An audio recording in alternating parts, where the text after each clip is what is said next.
2차전지가 한창 핫할 때 너무 2차전지만 몰빵하지 마시라는 말씀을 드렸었죠. 지금 좀 처져 있는 반도체도 하십시오라고 그때 당시에 얘기했는데 그 이후에 반도체가 빵 떴어요. 근데 지금 오히려 상황이 반대가 됐죠. 그래서 저는 오히려 반도체는 계속 해도 된다 생각합니다. 덜 올라왔다라고 생각되고 있고, 지금 처져 있는 2차전지, 그래서 2차전지 관련 기업들 관심 가져주셔야 된다 보고 있고,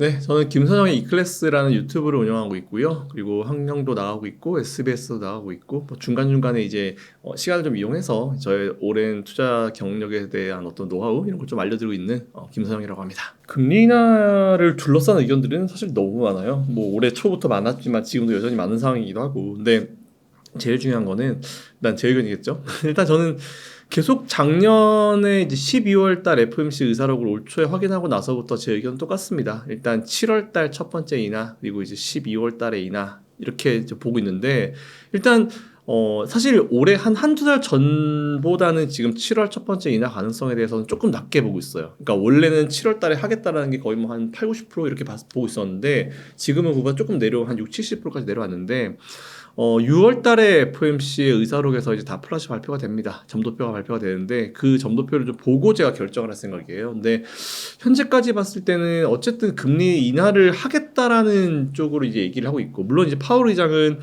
금리 인상 없다, 그래서 이제 금리 인상에 대해서 못을 박아놓은 상황이지만, 여전히 연준의 일부 위원들은 이제 언제든지 우리가 금리 인상도 할 수 있다, 아무래도 인플레이션이 안 잡히고 있기 때문에 그런 얘기 하는 것 같은데, 일단은 뭐 다양한 얘기들이 나오고 있는 상황에서 이제 사실 금리 인상에 대한 가능성을 시장이 이제 많이 보고 있지는 않은 것 같아요. 인하인데 그 인하 시점이 언제냐가 관건인 것 같은데, 저는 일단 뭐 7월 첫 번째 인하, 12월 두 번째 인하 이렇게 좀 예상을 하고 있습니다. 근데 만일 한 번을 하게 되면 12월 달 할 것 같고요. 두 번을 하게 되면 7월, 12월 할 것 같은데, 그 7월 의견도 일단 6월 달 FOMC 의사록에 6월 FOMC에서 나오는 그 점도표를 좀 보고 결정할 생각입니다. 그래서 일단 하긴 할 것 같아요. 하긴 할 것 같은데 중간에 좀 상황에 따라서 달라질 수 있을 것 같고요. 뭐 PD 말씀하신 대로 인플레이션이 좀 쉽게 안 잡히는 느낌이 좀 있어요. 그래서 이제 내일이죠. 내일 촬영 당일 내일날 아마 이제 CPI가 4월 CPI가 발표가 될 것 같은데, 지금 뭐 주거비, 뭐 쉘터에 대한 얘기가 또 나오더라고요. 잘 안 잡힐 것 같다 얘기했는데,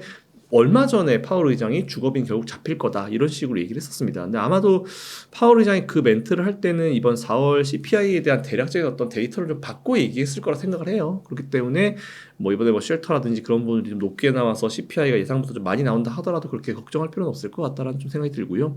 그렇다 하더라도 일단 CPI는 한 번 더 체크할 필요가 있고, 뭐 결론적으로 말씀드리면, 뭐 정리해서 말씀드리면 내일 발표되는 CPI를 한번 볼 필요가 있다. 그리고 두 번째는 일단 저는 올해 첫 번째 인하는 7월, 그리고 두 번째 인하는 12월, 두 번 한다고 하면은, 만약 한 번 한다고 하면 12월인데, 일단 6월 달에 FOMC에서 나오는 점도표를 보고 나서 6월 달에 이제 그대로 의견을 이어갈지, 아니면 이걸 갖다 9월로 미룰지, 아니면 그냥 12월 한 번으로 할지, 이렇게 한번 정리하도록 하겠습니다. 사실 이번에 파월 의장 비슷한 얘기 듣고 나서 되게 흥분했잖아요. 우리는 정치적으로 독립되어 있지 못한 기구도 있지만 우리는 정치적으로 독립이 되어 있다, 뭐 이런 얘기하면서 파월 의장이 살짝 화를 냈는데, 일단은 뭐 그런 의심을 받을 수 있죠. 충분히. 아무래도 이제 금리 인하를 하게 되면은 그게 이제 부양책이고 경기를 활성화시킬 수 있는 어떤 조건이기 때문에, 그리고 이제 아무래도 자신감이 되겠죠. 지금 이제 금리 인하를 한다는 거는 이제 인플레이션 잡았다라는 걸 이제 의미하는 거기 때문에, 아무래도 이제 금리 인하하게 되면은 이제 공화당이 싫어할 겁니다. 그래서 지금 공화당은 하면 안 된다라고 얘기하고 있고, 이제 민주당은 그래도 좀 어떻게든 한번 하려고 지금 하고 있고, 바이든도 하려고 하고 있는데 타이밍이 안 잡히는 거죠. 그래서 일단 그 부분은 좀 지켜볼 필요가 있을 것 같은데, 되게 재밌는 거는 예전에 그 트럼프 대통령이 대통령 할 때, 예전에 그 힐러리랑 경선할 때인가, 이제 그때 당시에 어떤 이슈가 있었냐면은, 이제 힐러리는 금리를 인하를 해야 된다라고 얘기했었고, 트럼프는 인하하면 안 된다라고 얘기했었어요. 저는 트럼프가 시장주의자인데 왜 저럴까라는 생각을 했었는데, 되게 웃긴 건 본인이 나중에 대통령 되자마자 금리 인하를 해버리더라고요. 그래서 그렇지, 뭐 살짝 이제 그런 어떤 쇼맨십이 있는 분이니까, 아무래도 이번도에도 이제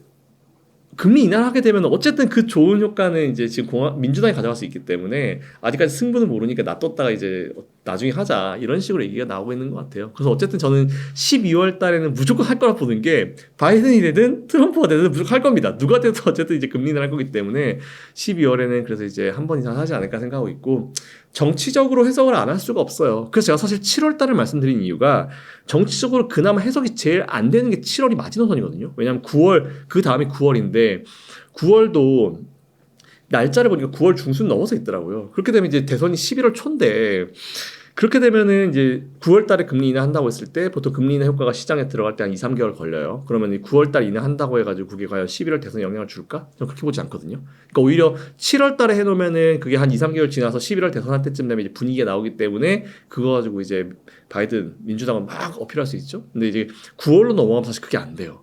그래서 저는 오히려 이 상황 자체를 시장도 시장이지만 이제 정치적으로 좀 해석을 하게 되면은 9월 달 가능성 그래서 낮다. 그리고 11월 달도 이제 대선 끝나고 나서 이틀인가 있다 FOMC예요. 며칠 차이 안 나요. 두 개가 먼저가 뒤에가 하여튼 한 2, 3일밖에 차이가 안 나가지고 11월은 안 될 것 같고 12월은 누가 돼도 할 것 같고 그래서 저는 9월 달 가능성보다 7월 달 가능성이 높다라고 정치적으로 우리가 해석을 할 수 있는 상황은 뭐 그렇게 말씀을 드리는데 만약 정치적으로 한다 하더라도 솔직히 무리수는 두지 않을 거예요. 왜냐하면 인플레이션 잡히지도 않았는데 만약 여기서 금리를 인하를 해버리게 되면은 이게 역효과가 오거든요. 진짜 이건 역효과가 오기 때문에 지금 좀 고민은 많이 될 거다라고 좀 생각하고 있습니다. 채권 바이백 같은 경우는 이제 지금 채권 가지고 컨트롤하는 거예요. 그래서 이제 과연 모르겠습니다. 지금 보통 이제 일반적으로 이제 시장을 컨트롤할 때 이제 금리를 컨트롤하거나 이제 채권 시장에서 컨트롤하거나 이제 그런 식으로 이제 많이 진행을 하죠. 이제 금리 컨트롤하게 되면 이제 주식 시장까지 컨트롤이 되니까 그 채권 시장을 건드리겠다는 그런 얘기인 것 같은데 지금 사실 채권 시장 자체에서 요즘에 좀 봤을 때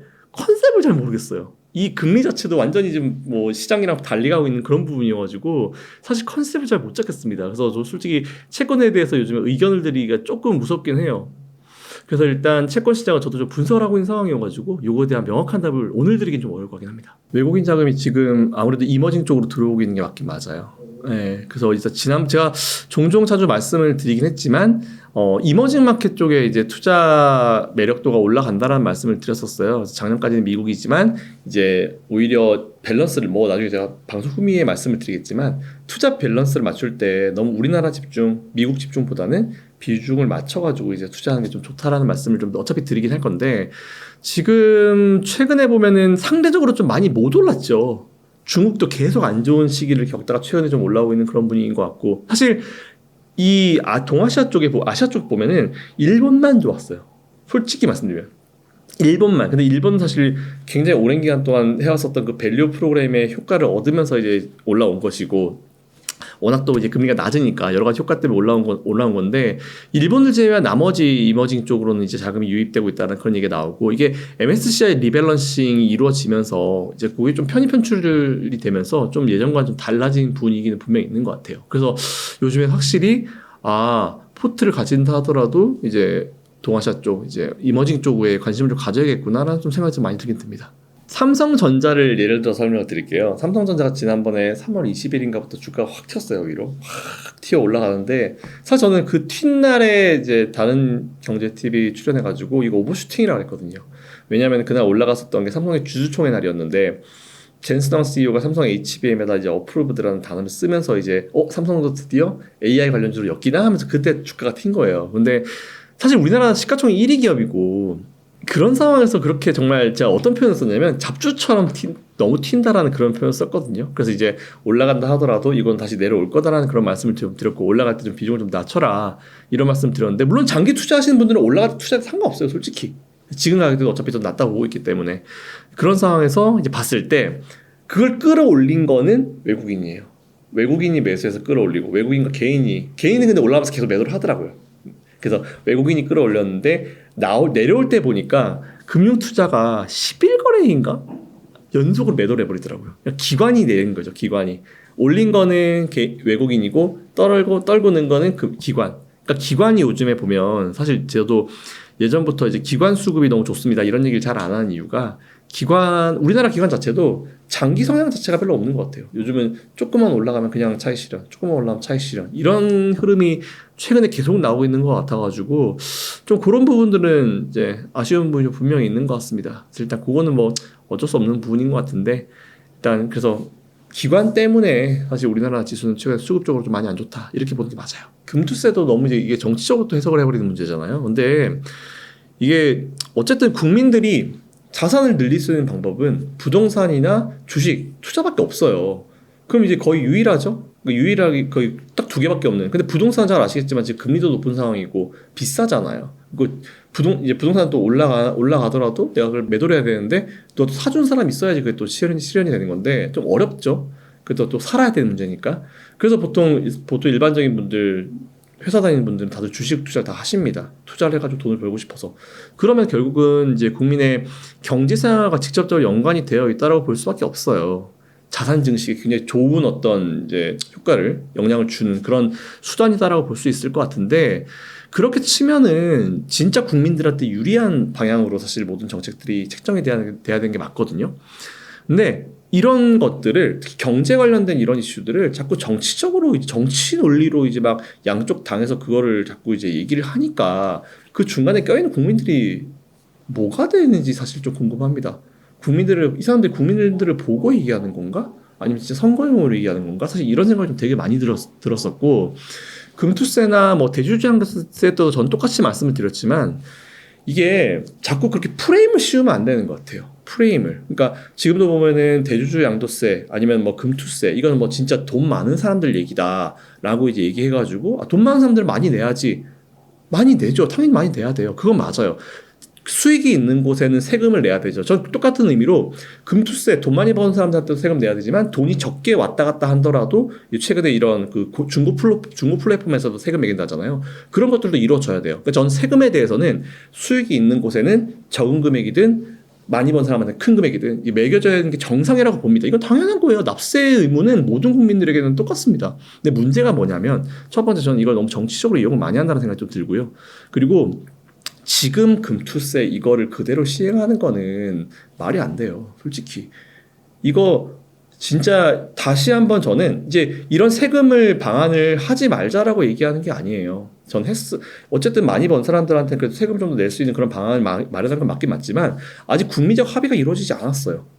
이거는 그냥 무슨 총선 끝나자마자 무조건 갖다 때려갖고 그냥 해버리겠다 이런 식으로 나오고 있는 상황이기 때문에 오히려 이런 건 좀 얘기를 들어야 된다라고 생각합니다. 지금 보면은 이제 다양한 공매도도 마찬가지지만 이제 국민들이 이렇게 몇 번씩 모여가지고 한두 번 모여서 될 문제도 아니고 그러니까 몇 번씩 모여가지고 이렇게 얘기도 하고 의견도 들어보고 그렇게 하면서 지금 뭐 불법 공매도 잡고 있고 이런 상황이잖아요. 그런 합의의 과정이 좀 있어야 될 것 같은데 그런 게 없어요. 그냥 시행한다는 겁니다. 너 할 거니까 준비해 이런 식이에요. 과연 거기서 세금이 얼마나 벌릴지, 그거에 대한 부분도 좀 있는 것 같고, 저는. 그리고 뭐 거래세도 있는 부분이고, 대주주 양도세도 있는 부분이고, 금투세도 있는 부분이고, 이게 자칫 잘못하면 세금을 이제 주식 한번 왔다 갔다 하면서 뭐 두세 번 이제 비슷하게 내버리는 경우가 발생할 수도 있어요. 그러니까 이런 경우는 발생하면 안 돼요. 돈을 많이 버는 사람이건, 적게 버는 사람이건, 중복적으로 이제 이런 세금을 내게 되면 이거는 사실 부당하거든요. 그러니까 저는 이제 그렇게 보고 있기 때문에 이 법을 하지 말자가 아니에요. 보완을 좀 할 필요가 있고 국민들의 좀 얘기를 좀 들어볼 필요가 있다라는 말씀을 좀 되게 드리고 싶어요. 그리고 누구의 편을 드는 게 아니에요. 상식적으로 생각해 보자고요. 그냥 우리 지금까지 있어왔던 현상을 대주주 양도세 연말에 있었잖아요. 대주주라고 하면은 뭐 아무래도 좀 많은 금액을 가지고 있는 분들이겠죠. 근데 그 대주주에 대한 그 조건 자체를 굉장히 내렸습니다. 정말 나중에 말도 안 되겠었죠. 가족들 전부 다 합산해가지고 뭐 몇 억, 뭐 5억이었나? 그건 진짜 말도 안 되는 상황이잖아요. 그래서 사실 주식할 때 내가 몇 주 가지고 있는지도 모르는데 그러면은 이제 대주주 양도세 우리 가족이 되지 않으려면은 다 모여. 다 까. 이런 식으로 해야 되는 그런 상황이 됐기 때문에 그것도 막 고쳐가지고 이제 진행을 한 거잖아요. 근데 예를 들어서 진짜 대주주 양도세를 뭐 해가지고 했을 때 연말에 어땠나 봐요. 대주주 양도세 요건을 완화할 때마다 연말에 지수가 되게 안 좋았어요. 항상 쫙 뽑다가도 연말에 안 좋았어요. 그러니까 중간에 한번 딱 꺾이는 어떤 그런 흐름이 나왔었거든요. 그러니까 이런 게 나왔기 때문에 결국은 그렇게 꺾이면 이거는 그 누구한테도 좋은 일은 아니에요. 저는 그렇게 봅니다. 그래서 어쨌든지 간에 저는 지금 제일 중요한 거는 대주주 양도세도 정말 말도 안 되는 건 안 했으면 좋겠고 금투세도 이거는 국민적으로 얘기를 들어봐야 돼요. 들어봐야 됩니다. 그리고 공매도도 불법 공매도 다 때려 잡아야 되고 전산화 해야 되고 이건 해야 됩니다. 이 정도는 진짜 다 사실 좀 해야 돼요. 이거 제대로 좀 만들어지고 국민적 합의가 좀 이루어지고 나서 시행을 해야 되는데 지금 너무 밀어붙이겠다 몰아붙이겠다 이런 식으로 하게 되면 이게 말이 안 맞잖아요. 그래서 저는 이걸 진짜 국민들을 위한 게 뭔지를 한번 생각해 보실 필요가 좀 있다고 생각합니다. 네, 그래서 저는 오히려 금투세 뭐 지금 이대로 하는 거는 반대다. 국민적 합의가 국민의 얘기를 좀 들어보시고 천천히 시행하시는 것도 나쁘지 않을 것 같다라는 개인적인 생각을 가지고 있습니다. 지금요. 이 얘기 또 연결도 해야 되겠구나. 지금 밸류업 프로그램을 하고 있었잖아요. 밸류 프로그램이 뭐 지금 뭐 총선 용기다 아니다 뭐 이런 얘기 하다가 총선 끝나고 나서 그래도 좀 모여가지고 또 얘기를 듣고 있는 그런 상황이에요. 밸류 프로그램 계속 밀어붙여야 돼요. 왜냐하면은 외국인들이 최근에 많이 들어왔던 게 우리나라가 밸류 프로그램 하겠다라고 하면서 또 많이 들어왔다고 저는 생각하고 있거든요. 그렇기 때문에 밸류 프로그램을 많이 시행을 하게 되면은 이제 진짜 저 PBR 기업들 중에 실적 괜찮은 기업들이나 아니면은 뭐 지주사 관련 기업들 이런 기업들이 한번 뜰 수 있겠죠. 그래서 저는 오히려 밸류 프로그램을 진짜 이것도 앞에 이제 금투세 이런 거랑 똑같이 이제 국민들의 어떤 자산 증식을 위해서 진짜 노력을 해준다라고 하면은 밸류 프로그램도 제대로 한번 드라이버를 걸고 쭉 밀어붙여. 정권이 바뀌든지 뭐가 바뀌든 총선이 어째 되든지 뭐 여당이 이기든지 이거랑 상관없어요. 그냥 쭉 밀어붙여서 이제 우리나라 금융시장을 더 좋게 환경을 더 좋게 만드는 이런 정책들은 밀어붙여야 된다고 생각합니다. 그래서 만약 금투세가 그대로 시행이 된다라고 봤을 때는 뭐 디테일한 거 뭐 반도체 이런 거는 뒤에서 말씀드리겠지만 일단 금투세와 관련된 업종들은 이제 저 PBR, 실적주 그리고 가치주들이나 아니면 이제 지주사 기업들 이런 기업들을 위주로 한번 투자해 보셔도 좋을 것 같습니다. 일단은 밸류 프로그램 관련해 가지고 우리가 생각할 수 있는 게 이제 저 PBR 기업이나 아니면은 이제 지주사 관련 기업들이 있겠죠. 그래서 그거는 뭐 당연히 지금 정치적으로 이제 뭐 딴 얘기 안 하고 그냥 밸류 프로그램을 계속 밀어붙여 준다라는 그런 전제하에 말씀을 드리는 거고, 당연히 반도체 섹터 좋게 보고 있습니다. 반도체도 계속 투자해야 된다라고 제가 말씀드렸고, 예전에 2차 전지가 한창 핫할 때 2차 전지를 제외한 나머지 업종을 말씀을 드리기 정말 어려울 때도 저는 반도체를 너무 2차 전지만 몰빵하지 마시라는 말씀을 드렸었죠. 2차 전지도 투자하시지만 지금 좀 처져 있는 반도체도 하십시오라고 그때 당시에 얘기했는데 그 이후에 반도체가 빵 떴어요. 근데 지금 오히려 상황이 반대가 됐죠. 2차 전지를 얘기하면 지금 오히려 혼이 나고 반도체 얘기하면은 이제 또 이렇게 이런 상황이 됐잖아요. 그래서 저는 오히려 반도체는 계속 해도 된다 생각합니다. 덜 올라왔다라고 생각되고 있고, 뭐 삼성전자, SK하이닉스 다 좋다고 보고 있고, 그리고 앞에 컨셉이랑 딱 반대 컨셉, 지금 쳐져 있는 2차 전지. 2차 전지는 제가 계속 그런 강조를 좀 많이 드리고 있어요. 그래서 2차 전지 관련 기업들 관심 가져주셔야 된다 보고 있고, 조선주도 최근에 좀 되게 핫한 그런 느낌으로 좀 많이 올라오긴 하더라고요. 근데 조선 쪽은 제가 개인적인 바람은 물론 이제 이게 또 투자하는 입장이냐 아니면 또 여러 개 따라 달라질 수 있을 것 같은데, 그 일하시는 분들 좀 잘 좀 챙겨드렸으면 좋겠다는 그런 생각 좀 많이 해요. 물론 일하는 분들한테 비용을 많이 내게 되면 회사에서 이제 순수익이 좀 줄어드는 효과가 있긴 있는데, 뭐 해외에서 이제 그런 수주를 따올 때도 너무 미친 이제 수주하는 것보다는 적절히 받을 건 받고 이제 해오는 것도 좋을 것 같고, 물론 이제 중국이랑 경쟁을 하기 때문에 이제 그런 부분이 있다라고는 알고 인정은 하긴 하지만, 그런 부분은 좀 이제 개선이 됐으면 좋겠다라고 하지만, 그래도 업황 자체가 이제 괜찮은 분위기가 갈 거기 때문에 그쪽도 좀 괜찮게 보고 있고, 그리고 최근에 디스플레이 관련 디스플레이도 제가 좀 계속 말씀을 많이 드렸죠. 그러니까 AI 관련주로 이제 핫했지만 AI에 들어가는 반도체라든지 이런 부품들을 결국은 이제 하나의 제품을 만들어서 우리가 이제 봐야 되잖아요.